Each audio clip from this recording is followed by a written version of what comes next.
40 диви улични продавачи кои до вчера својата текстилна стока од чорапи, долна облека, па дури и гардероба ја продаваат долж булеварот Маршал Тито, денеска со истата врзана во чаршафи ја донесоа пред Струмичката општинска зграда. Беа револтирани од изјавата на градоначалникот Заев дека го узурпираат булеварот и вршат нелегална продажба.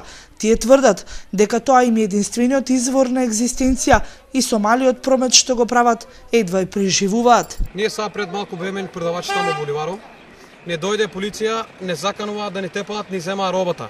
Едени го кажа, вика, одете у собранието се желеете да видите од кој е работа, или од градоначалникот или од началникот. Ние сакаме да знаеме од кој е пречината, за да не можеме да продаваме. Ние со 50 евра работиме, не работиме со 5000 евра. Ние да има 5000 евра и ние ќе се отвараме продавница и ние како човек да живееме. И ние сакаме да живееме како што треба. Са он не гледа видео џамо, не гледа јај го, не гледа од џамо, не излева доле да се каже од кој е работа. Ние сакаме причините да знаеме од кој е, или од началникот или од градоначалникот. Тука група сме соберени, претежно сме невработени социјални луѓе, што социјалка и невработеност не се живее, и дојдовме едином кај градоначалникот или представникот на началникот да наприме за разговарам за нашите проблеми и за тешкиот живот. Едноставно, ако не ни се даде некое вработување или да се работи нешто на улица, што е минимални работи на улица поставаме, не да поставаме такви бутици што имат за еден опстанок. Фактички борбата е за еден опстанок. Ако јас денеска не продавам тука 200-300 динара да вадам, јас дома што ќе јадам? Звониме тамо на полицијата, доваѓа на нас, кажува не од нас, од Заев е. Одете се, жалете, каже Заев, нека слободе да продавате, не до нас.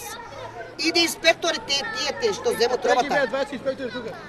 И кажуват, нем тука продавајте, трчат по нас, како куче гонут на нас. Јас што кажа на полицијата? Синче, ти си од мене колку маленка. Може ли ти мене да гонуш? Јас кокошка ли сум, јагне ли сум, свинско ли сум? Ти гонуш како кучина. Со 200 евра, со 100 евра работам и това сакаш да го земаш. Не ли ти е срам?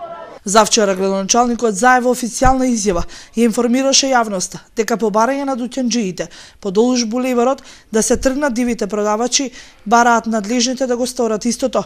Упати апел до Државниот инспекторат и Управата за јавни приходи да превземат конкретни мерки како би се спречила сивата економија.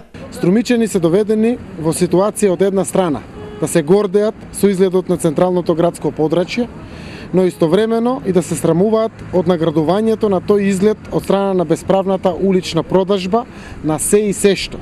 Нешто што зема се поголем замав. Тоа ли го заслужуваат Струмица и струмичани? Во таков ли град сакаме да живееме? Малостопанствениците и докенџиите, кои уредно си ги плаќаат сите давачки, се доведени до работна пропаста. Сиромаштијата добива загрижувачки димензии, а цените на основните производи секојдневно растат. Куповната моќ на граѓаните е сведена на минимум, па поради тоа дуќанџиите немаат работа. Згора на тоа, сведоци сме на невиден апсурд. Надлежните институции ги репресираат и казнуваат легалните трговци и сопственици на дуќани, а не преземаат ништо против нелегалните улични продавачи. Дивите продавачи денеска избезумени и водејќи се по изјавеното од градоначалникот што надлежните ги повлекува од улица, одговорноста и вината за нивната состојба ја бараат токму од Заев.